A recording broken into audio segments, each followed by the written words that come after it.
Hi there. It's Elaine Lindsay of True Social Media and Business Banter TV. Tonight I'm moderating the About Real Health Talk Health Summit. And I'm here with some incredible chiropractors. I'm going to let them talk a little bit about themselves. And we're going to start with ladies first. We have Dr. Laura Foster. Hi, Laura. Hi, Elaine. Thanks for having me. First off, my name, like you said, is Laura Foster. I've been a chiropractor for the last 18 years, and my clinic is in Newmarket, Ontario.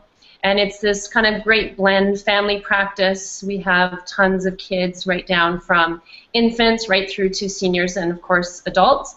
So it's kind of a nice blend, and we certainly have lots of athletes, so I'm happy to be on the call tonight. Excellent. And as the topic tonight is fitness, performance, and injury, I'm sure we're going to be talking on that topic a lot. The next lady we have this evening is Dr. Nathalie Beauchamp. Nathalie is, of course, here in Ottawa. Thank you for asking me to moderate, Nathalie, and go ahead and tell us a little bit about you. Well, I could not do it without you, Elaine, so thank you. Thanks. Technology sometimes, you have to know the trick. So my name is Dr. Nathalie Beauchamp. I'm in Ottawa, Ontario, and I've been in practice as well as Laura since 1996, so 18 years. We do have a big repertoire in the office of kids, families, athletes, older demographic. I just love having the diversity, so I'm excited to talk about sports, injury, and performance, and chiropractic, because the cool thing, Elaine, is the four of us are also athletes, so not only do we help athletes, but we have been getting adjusted, and it has made an impact on our own performances.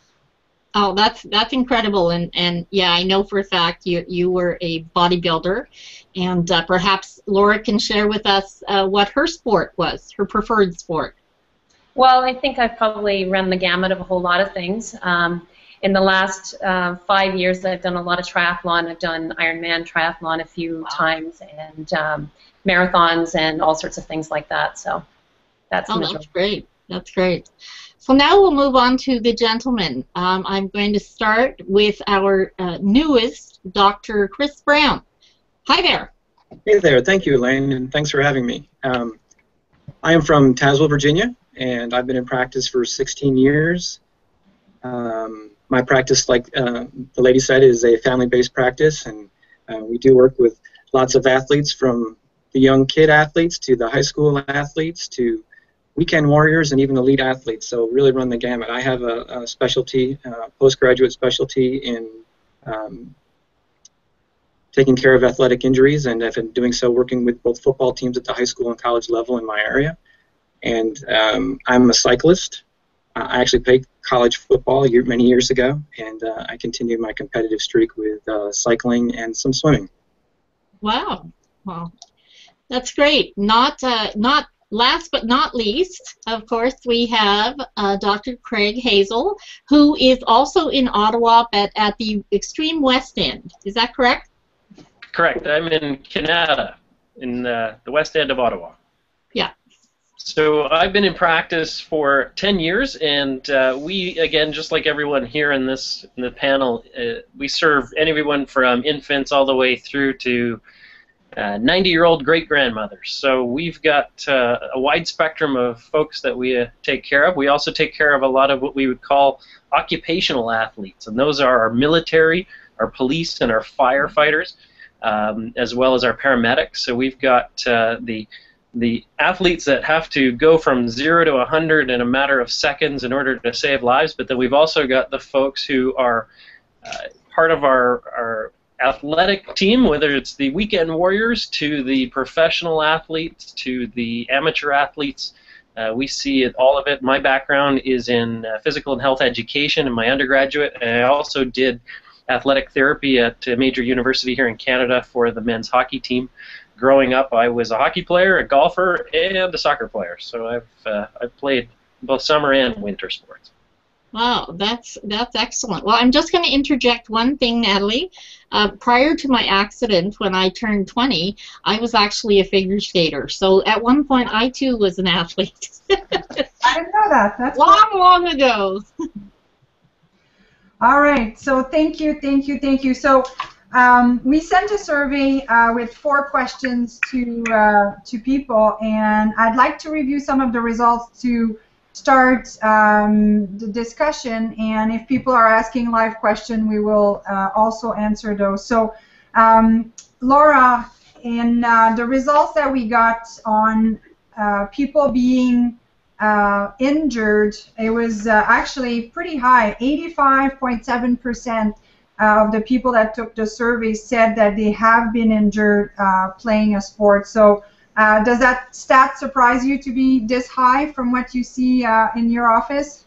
No, that doesn't overly surprise me. I mean, I think if you are challenging your body and you're striving for greater fitness, your imbalances are going to come out, and sometimes that's going to show up in either small injuries or large injuries. And the other side of it is, I guess, if you are really you're really challenging yourself in a sport, accidents happen, right? So that doesn't overly surprise me, I would say. Yeah, and also too, just I'm sure you all get that too. Is literally silly falls. Just walking happens to people. So we're talking about performance tonight, but injuries do happen otherwise. Now, Laura, in your practice, have you worked specifically with athletes, and can you share a little bit with us what kind of, at what level? Because I think when it comes to chiropractic and performance, it could be either for injuries to get the players back to the field or to their sport as quickly as possible. And I think all of us here have probably watched games of some sort and seen injuries and think, if I could help this guy or this gal, they would get on the playing field much faster. So, what are your, what is your experience with that? I would say that I've got kind of a range. I have quite a number of really quite high-end athletes who are in the kind of 8, 9, 10-year-old range, kind of up to 17 or 18. I've attracted a ton of dancers and gymnasts, and I seem to have a ton of those in the practice. And a lot of these athletes are really training anywhere from like 18 to 25 hours a week, which is pretty tremendous for a small little body. The other side of that, of course, is I have a lot of kids who are just getting out and being active, and you know how sedentary a lot of kids are these days, that when you put them in a sport where all of a sudden they're doing, basketball and soccer and baseball and these types of things, they're not wearing the right footwear, perhaps they haven't had any attention to their spine or nervous system, and then they're finding problems. So, I also have the other side of it where I have, hockey players who are on, the Ontario Hockey League and things like that, where they're really, this is their job. So, that's the other side of it, where they need to get adjusted and stay healthy because that's how they make their money. So I kind of have that whole range in my practice. Yeah, it's cool to see how it could be prevention of injuries and then optimal function. Dr. Hazel, I know that you worked extensively with some athletes. What have you noticed, not just with the prevention side of things, but the increased performance? Because preparing for this talk tonight, I did a quick review of literature to see what was out there, and there's definitely a lot more in the injury prevention and not as much in the cognition and brain function and delivery to the muscle and so forth. So what are your thoughts on that, Craig?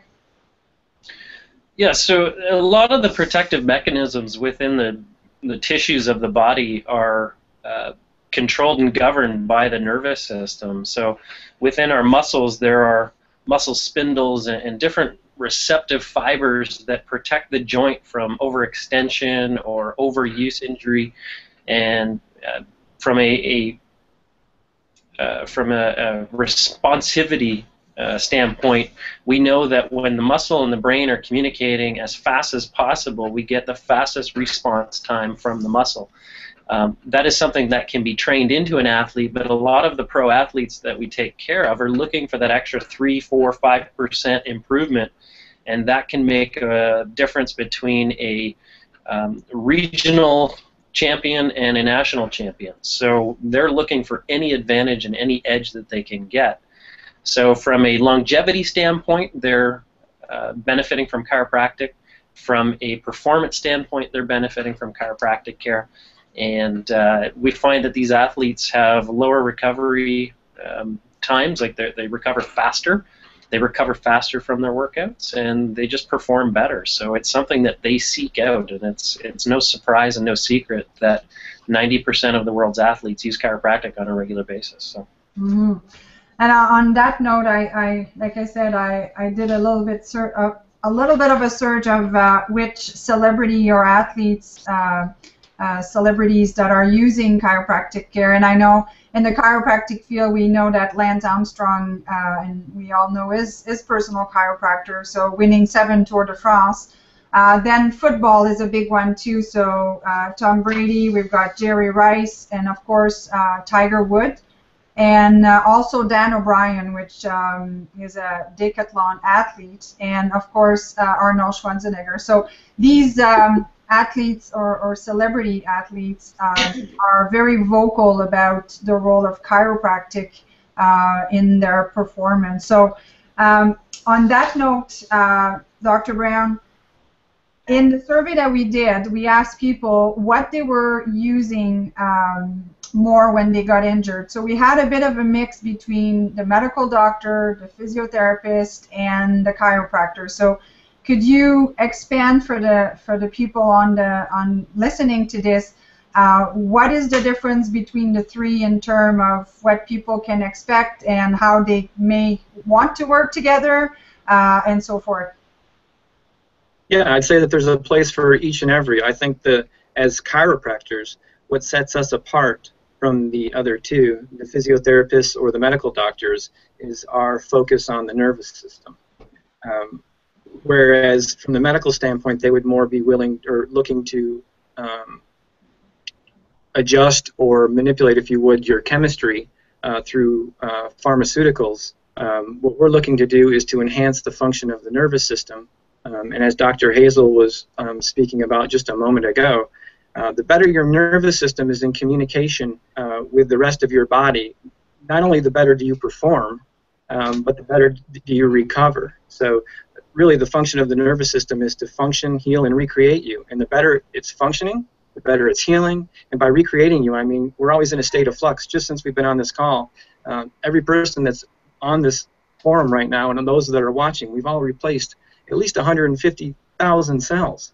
Well, you know, when you exercise at a moderate to significant level, you really cause a lot of tissue damage. So it's really important that your body is functioning optimally so that your cells are regenerating and rejuvenating the way they should. So I think that probably the standpoint or the focus of chiropractic that is different than the other two is our emphasis and focus primarily on the nervous system, making sure that your nervous system is coordinating and regulating your body to its optimal, which allows for the optimal function and recovery.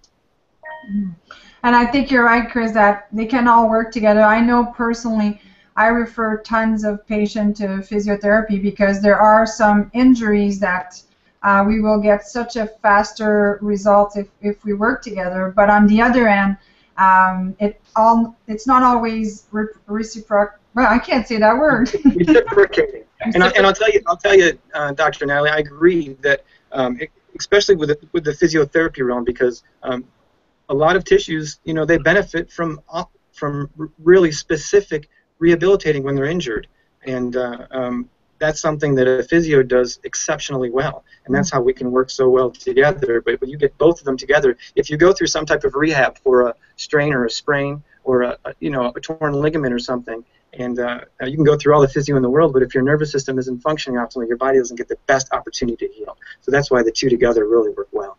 Yeah, exactly. And again, just to explain a little bit more to the audience, is that you can have like a wrist or an elbow or a shoulder injury, but if you've injured your neck as well, and what I like to see, the electricity or the nerve supply to the upper limb is not getting through, you're not going to be able to heal properly. And same thing with the lower limb. Some people may have had ankle issues, knee issues, hip issues, and so forth. So again, you want to make sure that there's proper nerve flow to the body so the body can heal. So we just had a question, and I'll ask Dr. Laura.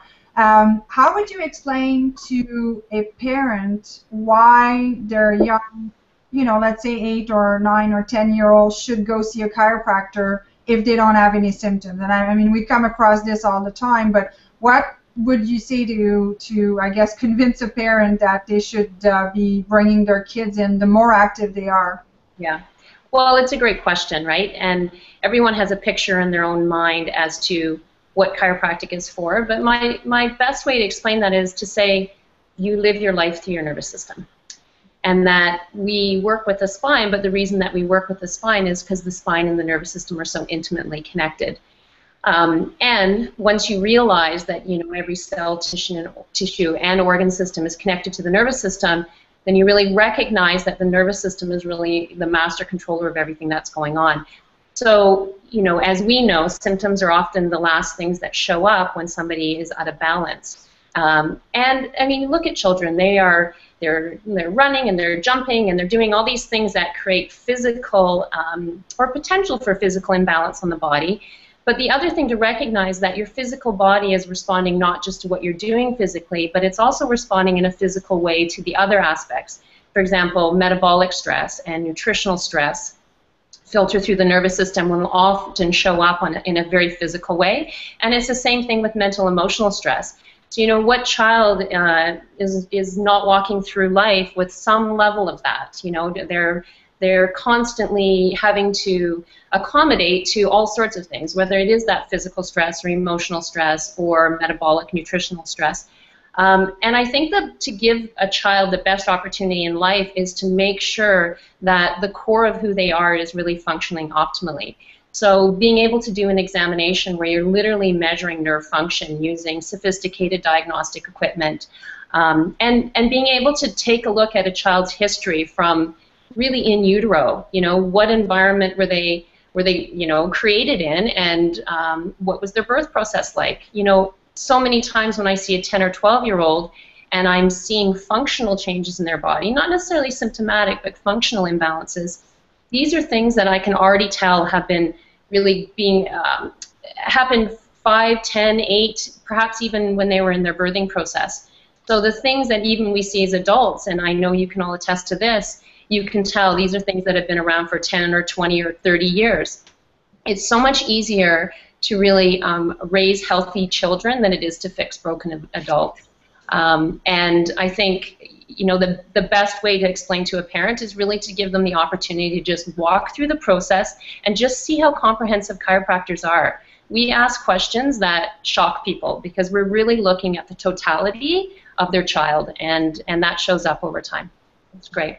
So really it's a matter of kind of just walking through that process. And for them, the results are amazing. Just the actual process of doing a new patient evaluation really opens their eyes to all the different things that are going on with their children that perhaps aren't even symptomatic at that point. Mm-hmm.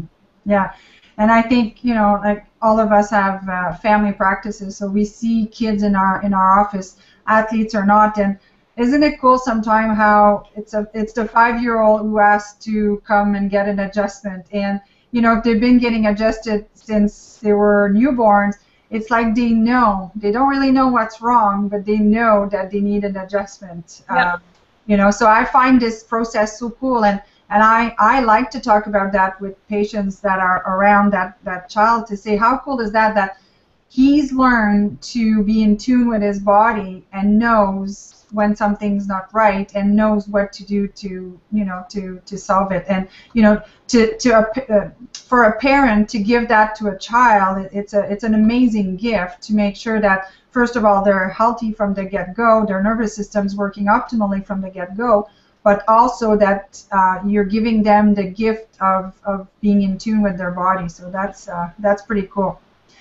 My next question is going to be for Dr. Hazel. We see so many young athletes, especially, I don't know if there's a raise in your areas, but a lot of young girls are playing rugby, and one of my patients actually is in Toronto this weekend competing, and they're in Ontario, so high caliber and so forth. And I mean, rugby is a hard sport, and so is soccer, hitting with the head and so forth. So throughout the last few years, I find personally I've had an increase in concussion cases coming in the office from sports injury. So I know, Craig, that you've worked, more extensively with concussion. So what's your take on, is it because we're more aware of those injuries and now they're detected more easily, or is it because the sports are getting rougher, and what do you think needs to be done when it comes to education? I think it's multifactorial. Like, I think we are getting better at diagnosing and understanding concussion. What we used to think was kind of a knock on the head that left people with a little bit of a daze wasn't, and players were left to go back out on the field or on the ice or whatever. But I think we're starting to understand how extensive concussion is happening in youth sport. I think we're also seeing athletes are just bigger, stronger, and faster than they've been because of enhanced off-season training programs, the utilization of strength and performance training modules outside of the actual sport, so in practices. Look at hockey, for instance. It is a much faster, more physical sport than it was, say, 10, 15, 20 years ago. And that's just simply because of changes in equipment, changes in coaching, changes in strength training and understanding of that. So these athletes are moving at a faster pace, and there's more forces involved. And then on the backside of it, again, I think we're diagnosing it and we're understanding it that much better. Yeah. So you've worked specifically with young athletes or adult athletes with those kinds of conditions specifically? Oh, absolutely, because again, like I said, the likelihood of that happening in our practices is growing, I would say, every year, and I think everybody else would attest to that too. And the first story that comes to mind for me is a 14-year-old kid that got absolutely hammered behind the net playing hockey, body checked, head hit the ice as he fell to the ice, and was seen the next day by the Eastern Ontario concussion specialist, who diagnosed him with a concussion. 15 minutes later, after leaving the office, he came to our office. We did a digital thermography scan and found a massive amount of red on his scan, which indicates severe interference. Now, we had just done his scan about a week prior, so we had done one another the day after his injury, and got him adjusted. Within a week, his scans had calmed down back to normal pre-injury status, and another week later, he was cleared, ready to get back in the game. So we find that a lot of these young athletes do exceptionally well under chiropractic care. A lot of the concussions that we understand are not just simply a bonk on the head and an injury to the brain, but actually an injury to the brain stem and to the actual upper cervical spine, where there's a torsion and a twist within the rotation of the spine. A good example, if you've ever watched the highlight video of Sidney Crosby getting a concussion, we've all seen it. We also know the chiropractors that have worked with him extensively. Mm-hmm. And yes, most of his testing was all done to the brain, looking to understand what was going on. They couldn't find anything. When a chiropractor actually examined his neck and realized that he was massively subluxated or misaligned at the upper part of his spine, once they got that adjusted, his recovery was exceptional within a matter of weeks. And his story is well documented, that he was back on the ice faster in the span of 4 or 5 weeks than he was in 9 months of traditional medical care. That's not to say, like Chris said, that I believe that healthcare should be collaborative and not competitive.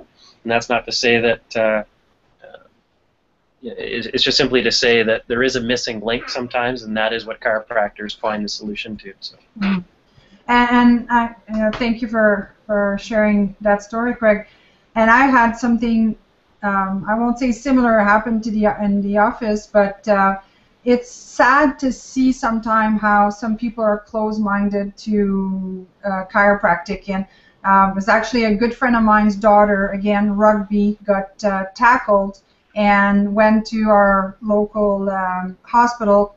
She didn't even get seen, so after a while they just said, let's just go home. So I ended up seeing her in the morning, and I mean, whiplash and concussion and so forth. And you know, Dr. Hazel and I do adjustments and correct the subluxation, but we also do some cranial work. So did a little bit of everything, and she felt a lot better. But what's sad about this is that parents are divorced. Dad is a friend of mine, but mom doesn't know me, and forbidden our daughter to come back to get follow-up treatment. So we ended up, actually, she's 16, so she was able to come on her own will and so forth. So, but it baffled me to think that a mother would, you know, think that a chiropractor would jeopardize somehow. And the rate of recovery, I think, can be so much greater because, as we mentioned,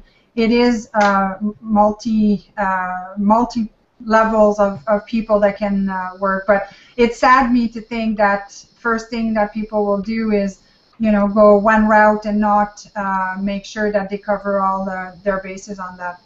So, Dr. Brown, we've got another question that was asked here is, actually, when is it too late to begin working with a chiropractor if you're athletic? Well, that's an easy answer, Nathalie. Before I get to that, if I could just speak to something that Craig said, because I think it was hugely significant, and I want to make sure people understood it. And that was the fact that in that a boy that had that injury, he talked about a baseline, and he had a thermography scan or a nerve scan of his autonomic nervous system that he had on file, so that should anything happen to that athlete or any athlete, Craig can see his normal versus an abnormal, or any doctor can.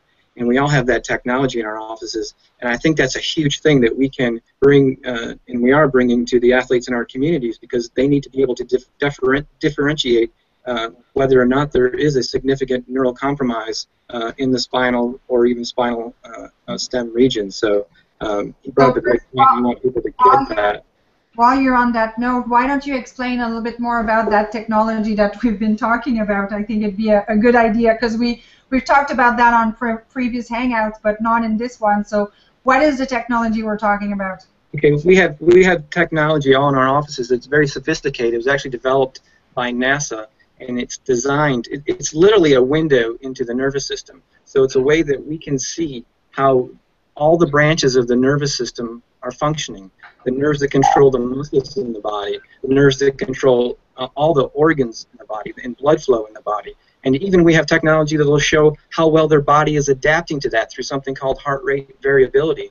And that's a great test to identify how well their body is adapting to the amount of stress in their life. Or in other words, can their body deal with the amount of stress that it's under right now? And if it can't, there's only one thing that can happen, Nathalie, and your health will worsen over time. But if you have a great heart rate variability score, that shows that your body's functioning well and it's adapting to the stress or to your lifestyle. So what the great thing about the technology is, it's absolutely non-invasive, incredibly accurate, that literally gives a snapshot of the amount of stress on your nervous system in that given moment. And it's like anything else. The more snapshots you have, the more reliable and dependable it is. That's why we all do them regularly on our practice members throughout their care, so that we can see how their body is not just responding to chiropractic, but how it's responding to their life. And if you take a team of athletes, and let's say soccer players or hockey players, and pre-season they get their nerve scans done, so we can see what their normals look like. Even if they're not good, we can see what they are. And then if they have an injury, we can recheck them to make sure there's been no neurological trauma to their nervous system. It's super easy to do, incredibly sophisticated, and incredibly accurate. So it's really a no-brainer. And Nathalie, can I just add to that even further? Yes, please. I've been actually created, and it's probably the same with the other docs on the panel, a good relationship with a local neurologist who has been quite happy to send patients back and forth who've had concussions. So it's really nice to see that on one hand you have people who are just don't have the knowledge, kind of what you were talking about, but on the other side of it is that there's other practitioners in other fields who are recognizing the immense value of what we do, and they're quite happy to be sending patients and working together. So that's also nice to see. Yeah, and you're right. I have a little guy, I think 8 years old, and he did go see the sports doctor and said, no, keep going with your adjustment and your fish oil, and he had really good alternative approach to it. So I was pleasantly shocked, pleasantly surprised, and a little bit shocked to say the least. So Chris, we didn't get you to answer the question actually of how old is too old to get started. I think stage 2 rigor mortis is likely too old.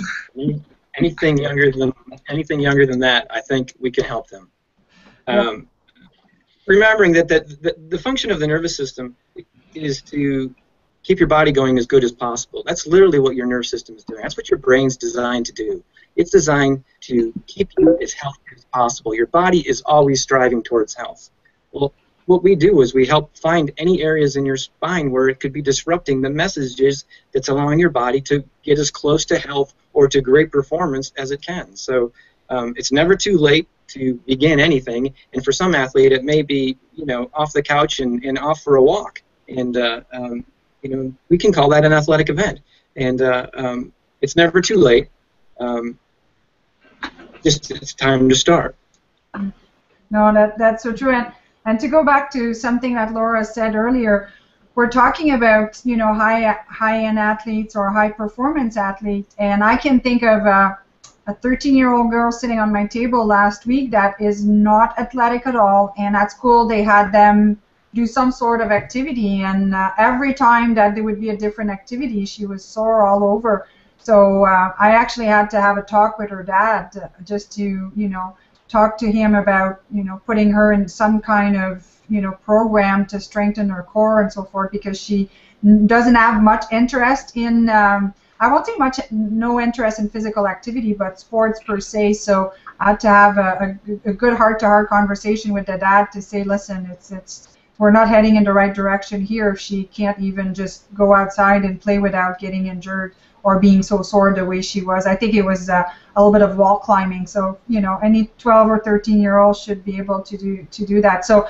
I think this also talks to, as Laura was pointing out, the level of inactivity of some of our kids and so forth. So, Dr. Hazel, I know you're really involved in your community with events and runs and so forth. So, what would you say? What would you say to people to get them more active, but doing it in a smart way so they don't get injured? Because I think sometimes people are a little bit afraid if they've tried something, and we talked about weekend warriors, they try something, they hurt, you know, it's no fun to go back. So what would be your comments on that? You know, I'd take a step back before I answer that one. Your posture is the window to your spine, like Chris said. Your nervous system is the window to your health, and your spine is simply the house for your nervous system. And so what we understand is that posture affects function, and structure affects function. If your structure is weakened, if you have poor posture, and you will see a lot of these young athletes who exhibit very poor posture, you'll notice the kids just generally in society have very rounded forward shoulders. The head is coming forward, translating quite excessively. They're head down into handheld devices. Mm-hmm. Computers are started, you know, at age 2. These kids understand how to use an iPad better than most grandparents. And so we're starting to create a society that is becoming more and more sedentary. And so structure affecting function obviously is going to start to affect the function of the nervous system, which predisposes that individual to more and more injuries, because the chassis of their spine, of their body, is in a weakened state. So first we've got to address the postural things, and we can do that through the chiropractic care, but you're right, a lot of core strengthening and activities need to be enhanced. And when you were talking about young athletes, I was just reading an interesting stat. 30 million children now participate in organized sports like soccer, baseball, basketball, gymnastics, hockey, etc. And more than 700,000 children every year will visit hospital under the age of 15 for some sort of a sports-related injury. That's a huge number. So, children between the ages of 11 and 15 account for 55% of all sports-related injuries. There's definitely the dynamics of the injury component, but then there's also the dynamics of how do we get these kids active and prepared to be able to play. The first thing I would say is that we need to redefine exercise and we need to redefine activity in our minds, and I think we have a construct that it is such that it has to be something that's organized, it has to be really vigorous and hard, and when in reality I think what we need to do is teach kids to move at all costs. Get them out playing road hockey, get them out climbing trees, get them out doing the things that we all did as kids that are now being discouraged, and start to get kids off the couch into some sort of movement that is not a repetitive nature. If you're following any of the hockey lately, one of the newest top recruits to be drafted in the NHL can't do a pull-up. And it shows to this and speaks to the specialization of his sport of hockey, and he's exceptional at it. But the broadness of his capabilities from a strength standpoint and other things is questioned. And so we're seeing more and more of the specialization of athletes at a younger and younger age, and I think there needs to be more diversity. I think we need to redefine exercise, get people moving instead of pigeonholing themselves into thinking that exercise has to be structured.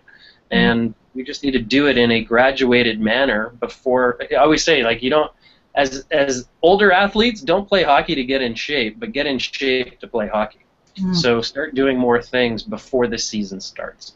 Yeah, that's a good point, and I'll get to Chris on this one. So I'm sure it's the same thing in the U.S., Chris, but there's a lot more, I won't say the name of the company, but functional training center, and I think these are huge. And what I like about it is that they're recreating movement that we do on a daily basis. So I'm a big fan of those. But I guess the question is, to which extent do we push a child too much, and it's, too much for their body and so forth? Because we've become a very competitive society, and I think Craig touched on a good point to say that we need to redefine sport or exercise and activity. So where do we draw the line of having potentially a 16-year-old rugby player, female, really do some serious damage to her body for later down the road? So what's your take on that, Chris? Well, like you said, from the States, I'd like to apologize to all the people listening from the United States that have no idea about hockey or rugby as their resource for what they're talking about. So I'll let you know, the same thing can happen to soccer players or football players. But I think they have to, and as a father of three girls, two of which are already extremely athletic, I'll tell you that that's a line that's you have to be aware of, especially for parents that were competitive athletes. Our day in the sun may be over, so to speak, in terms of that vein, but I think, number one, it's important that we don't live our lives through our children and push them to something that we want, instead of something that they choose to have. And then I think another huge point is to watch, if we're talking about, if we're pushing our children too much, or we have to watch the child. Are they still having fun? Are they getting repetitive-like injuries? Are they having more soft tissue problems? And if they are, then I'd say that's the time where you've got to pull back. So, watch your child and make sure that are they exhausted when they get out of bed in the morning? And do the things, not obviously chiropractic is hugely beneficial in that arena, but so is adequate sleep and proper nutrition and all those other things. So I think that it's really important that you look at, like Dr. Laura said, the totality of the individual, and make sure that they're having fun and that they're getting some beneficial reproach out of it without pushing it too far. Talking about having fun, we've got a question that's more like a statement from Christine, and she said that she didn't stay on the ground as a kid till she was 14. She was always in trees, which is good, right? All active and so forth. And another thing that's really popular, and I know that Christine just actually did that, and we had a team at the clinic, Mud Hero or Spartans and things like that. So I think these can be fun and encouraging, and it pushes people to try different things because they may not think, oh my God, I can't do this or I can't do that. So I like that aspect. Obviously, you got to be very careful for injuries. But even my stepdaughter, who had never done an athletic event, did it last weekend, and she was very proud of herself and so forth. So I think those are mixing the fun of moving, and what I like about it too is they're functional things most of the time. I mean, you don't carry sandbag to the office every day, but you know, I like that aspect. So it's a fun thing. We also had another question from Jason, who says he loves to run, but it's very hard on his knee, and he was asking if any of the doctor would have some suggestion of what can be done and how can chiropractic relate to that. I could jump in there for a second if that's okay. Yeah, go ahead, Laura. I understand that, definitely. I mean, there's such a huge percentage of people who are enjoying running, and I think the thing about running that's so nice is you can do it anywhere. It's relatively inexpensive, and it gets you outside. So I see why there's a draw to running. And one of the things that I notice with runners is quite often they do show up with knee problems and ankle problems and foot problems. And, you know, just to back up to go forward, quite often when practice members come to me and they have issues related to that, it's often because they have something that's going on somewhere along the chain. And what I mean by that is you can have something show up in your knees, but quite often it's really a problem originating more at the level of the pelvis, so the base of the spine. So for me, I'm always just starting at the core of who you are, looking at the nervous system, the functioning that's coming out of the pelvis in terms of the nerve supply to all the muscles, the ligaments, tendons, all the sensations around the knee, and making sure that there's real balance there. So I would say, you know, always start at that level, because that's where that starts with. But also, you know, from a really functional perspective, quite often there's a lot of imbalances. There's a combination of weak muscles that can be going on in around the knees, especially in the glutes. So your buttock muscles, specifically the glute med muscles, have a huge influence on what happens at the level of the knees. The other thing is you have a band of fascia that comes down the side of your leg and attaches on the outside called your iliotibial band. Quite often that's chronically tight. It's creating a lot of pulling and torquing on the level of the knee. And as you're running, each step is a tremendous amount of pressure. It's not like walking. 7 times your body weight each time your foot hits the ground. And so things that don't bother you when you walk become amplified when you run. And so, you know, learning how to strengthen certain muscle groups, certainly around the level of the hips, all your pelvic stabilizers, using a foam roller to stretch out your ITB down the side of your leg, which you can YouTube that and find that out in a moment. And then also looking at what footwear you're wearing. You know, there are 3 types of shoes that are on the market. There's neutral, there's motion control, and there's stability. And each shoe company makes shoes in each one of those categories. So having a really proper analysis so you can see that you have the right footwear when you're running is super important. So don't just go buy the most expensive shoes that are on the market, but consulting somebody who can actually watch your run style and see what's going on at that level and fitting you properly. Those are the biggest things that I notice with people, but you know, it's also a lot of times it has to do with even backing it up, you know, hydration and so on. You know, if you're not hydrating your body, then your joints don't work properly, and quite often your knees are going to be the things that show up. Knees are much weaker joints than the other joints along the whole chain, so that's a good place to start. Another good point on this, thank you, Laura, is that I've started doing more trail running, and I'm just having a blast, and I'm amazed.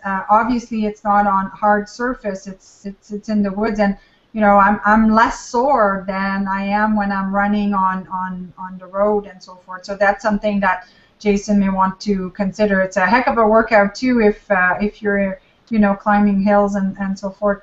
So we have another questions. I'll ask Dr. Chris here. In terms of preparation for races and you know, especially obstacle races and so forth, a person is asking how should they prepare for it in terms of, you know, ankles and shin splints and all of that stuff. So what would be your recommendation, Dr. Chris? You mean for a specific injury, or just to prepare for the prepare, because those things are, you know, if you've seen those kind of events, it's very uneven ground. You may have to crawl. You may have to do you know, a lot of climbing and all that stuff. So what would you recommend a person does to prepare for this? Well, you know, those type of events and injuries can happen even with the best preparation. But I think that the best thing that you can really do is be as conditioned and well rested as possible.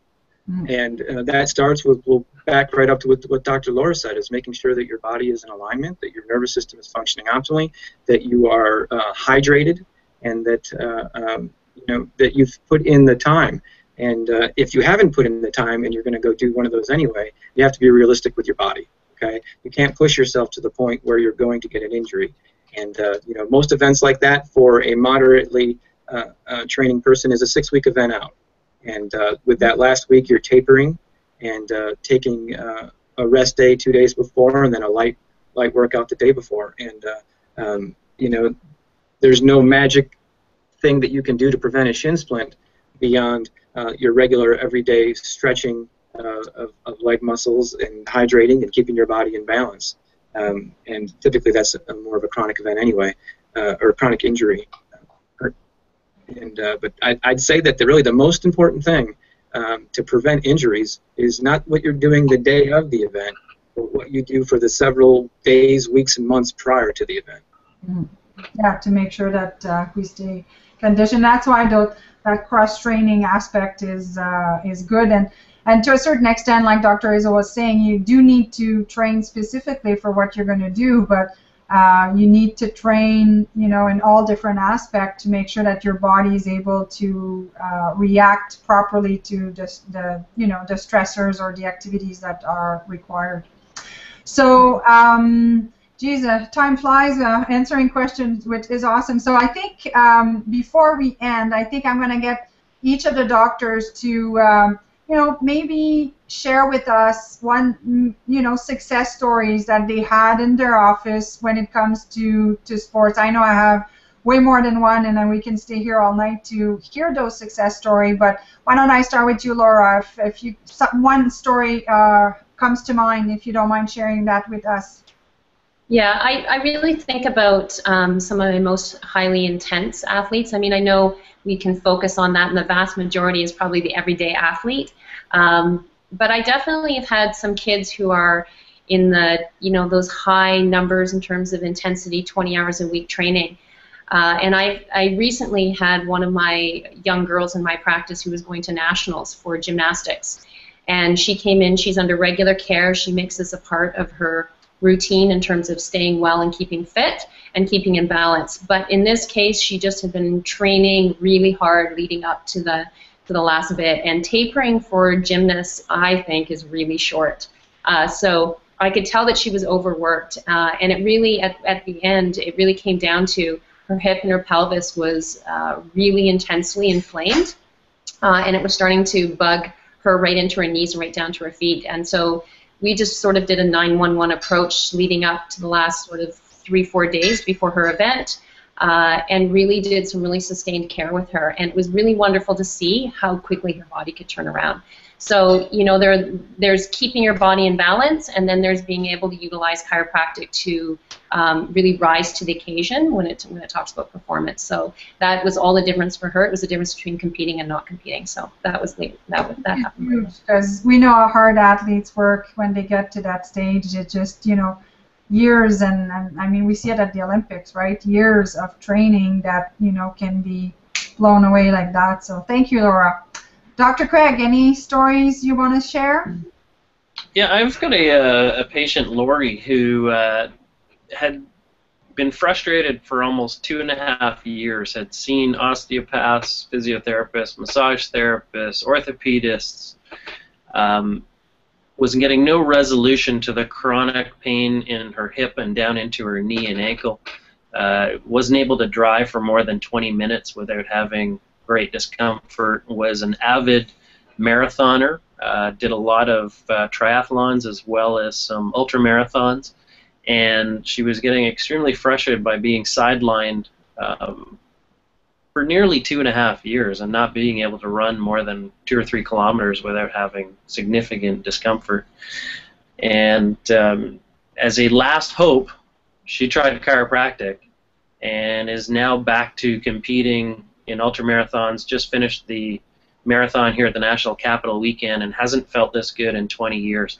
By the time I see her at 7:30 in the morning, she's already swam 4 kilometers and ran 5K. So she's just an amazing amateur athlete. She's pushing 50 years old, and she's back in the game at full capacity and performing better than she's ever done. She just performed her personal best in the marathon just this past weekend. So pretty amazing stuff.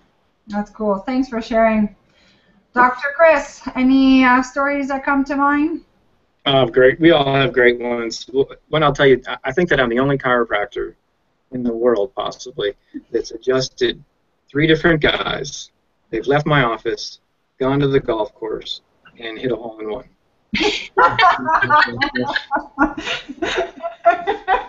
Yeah, we should do a research on this, Chris. Maybe you are the only guy. I don't want to research it. I don't want to research it. I'm going to stay the only guy because, as far as I know, I'm the only guy.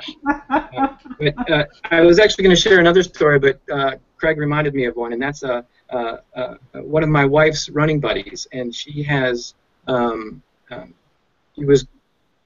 goal was to run the Boston Marathon 20 times, and this year was to be her 19th. Wow. And just a couple months prior to it, she had a significant injury to her hip, and at the same time developed plantar fasciitis. And through chiropractic care and giving her some soft tissue work to do at home, she not only was able to run the 19th, she qualified for the 20th as well. So she's going to be one of the few people that's won that marathon 20 times. That is awesome. It's amazing to hear those stories. And I'll finish with mine. And yes, Chris, it has to do with hockey. Sorry. Here we go. And by the way, enough with the kilometer references too, okay, Craig? Let's go in miles. Mine is, his name is Zach, and he plays competitive hockey, and he's not a big kid, and he's playing defense, so he gets pushed around quite a bit, and last year he really hurt himself and got hit pretty hard. So he was, you know, all the coaches and the medical crew that they have had told him that he was not going to be able to make it to the playoffs. So we worked with him, and I mean, you know, when they're athletic as well, they react so quickly as well. So we got him to play for the final, and they actually won their division for Ontario, which was an amazing accomplishment. So it's fun as doctors when you're part of it's like you're part of the team in a sense, because, or even if it's an individual sport, because you're able to change people's goals or help them achieve goals. And another one too, talking about the Boston Marathon, a really good friend of mine who is just an amazing person. She's run, I think I'm going to say 13 marathons so far, but what's so different with Linda is that she's got multiple sclerosis. So believe it or not, she managed to, running is her thing.